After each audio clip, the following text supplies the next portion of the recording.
There are NBA greats, then there are legends, and above them all stands Larry Bird. He didn't rely on high-flying athleticism or highlight reel moves. He didn't need thunderous dunks or flashy handles to dominate. What Larry Bird possessed was something far more dangerous. Unmatched basketball intelligence, fierce competitive drive, and nerves of steel. Bird approached the game like a master strategist, always thinking 2 steps ahead. His edge wasn't in theatrics. It was in execution. His confidence came not from showmanship, but from certainty. He knew he would beat you, and he did it with cold, calculated precision.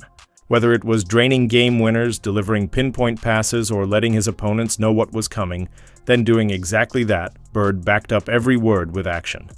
His greatness wasn't fueled by hype, but by results. And those results earned him more than just admiration. They earned him the reverence of fellow legends.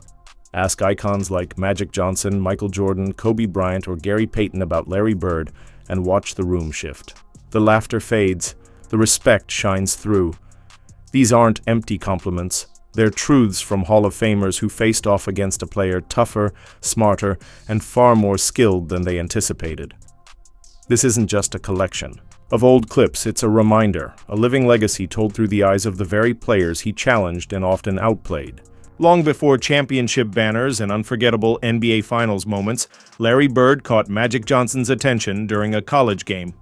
What Magic witnessed wasn't flashy, but it was relentless.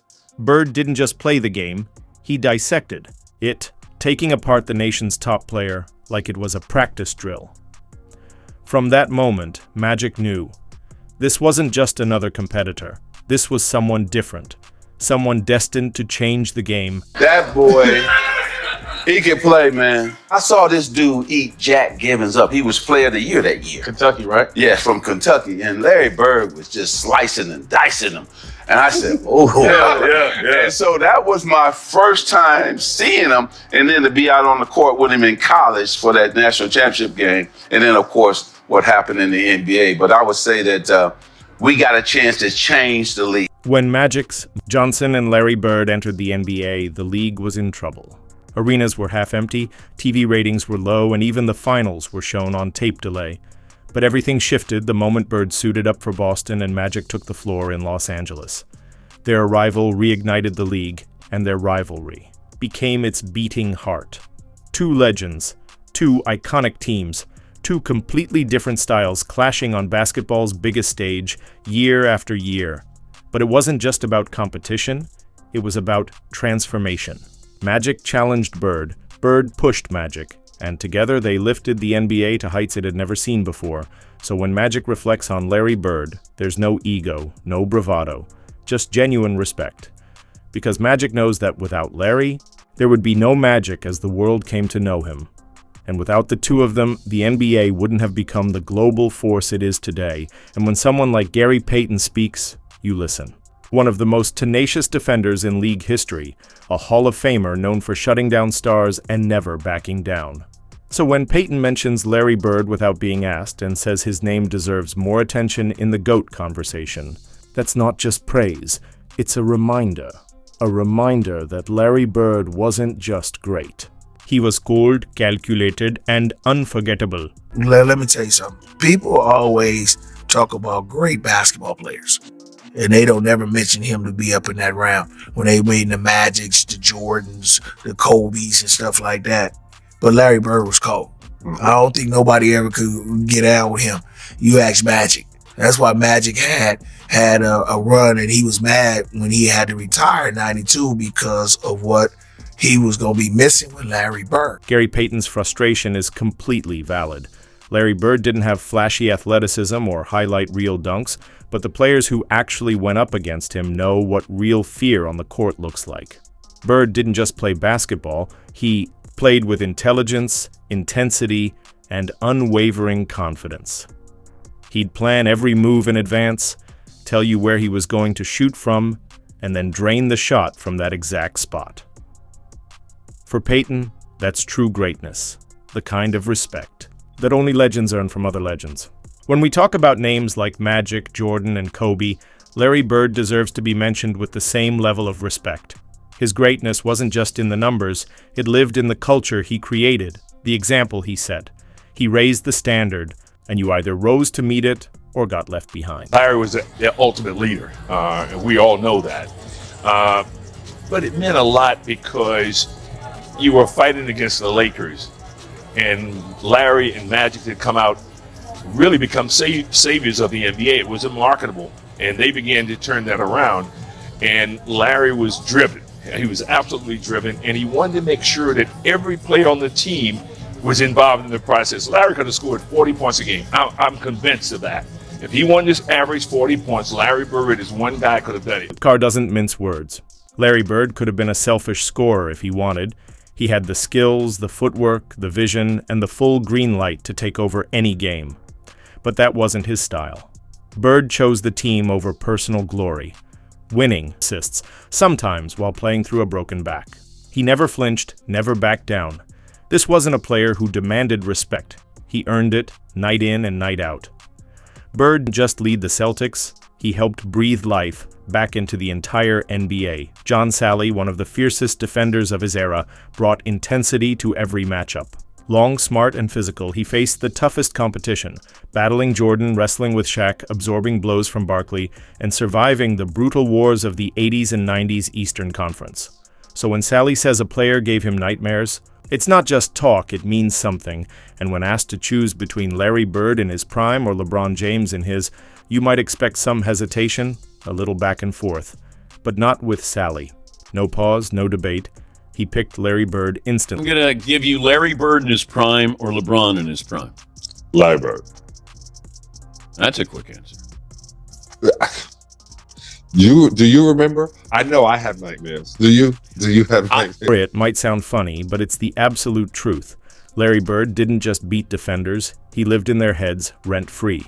He didn't need explosive speed or flashy moves. He won with razor-sharp precision.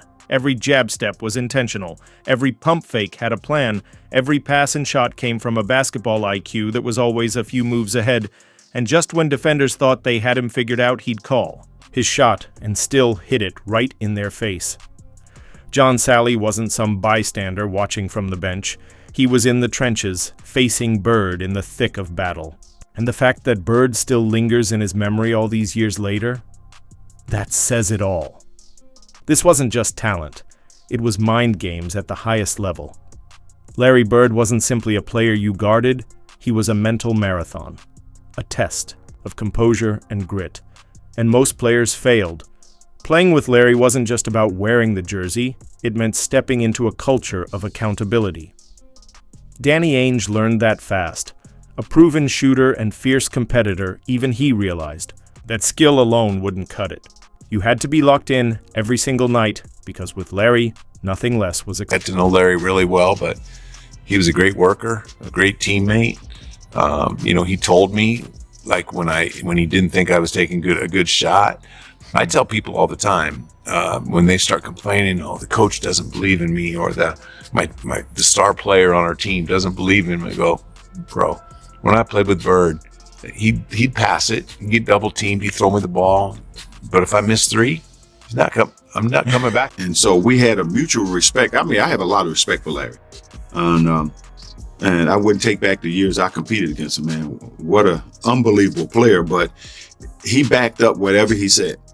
If he tell you going to hit a shot to a certain place, or if he going to take you down to the post, turn around, hit a fadeaway J, he going to do just that, and ain't nothing you can do about it. I guarded his ass so tough that after the game, he came. He sent a little letter over there to me. He was like, I've had nobody play defense that hard on me. Mm-hmm. I love it. He go, I appreciate you playing out here. He was like, I got a little All-Star game. Why don't you come work out with me? Come to All-Star game, man. That's dope. And let me see that summer. I was like, that meant everything. Magic Johnson and Larry Bird, they were coming to prominence around the time when you were little. Were they your idols? Magic more so than Larry. I couldn't stand the Celtics. I was a big Lakers fan, so every time they play in the finals and Bird would come out on top, I'd be an upset individual. But I admired them for what they were able to accomplish, what they were able to do, and how much love they brought to the game. From that point forward, I wanted to prove to you, Magic, Larry, George, everybody, that I deserve to be on this level as much as anybody else. And hopefully over the period of my career, I've done that. without a doubt. Even in the Detroit years, we've done that. To have Michael Jordan, Kobe Bryant as an idol. The guy flies around and do whatever he wants. It's too easy. My guy doesn't run, doesn't jump, and play the best of everybody else. He's here.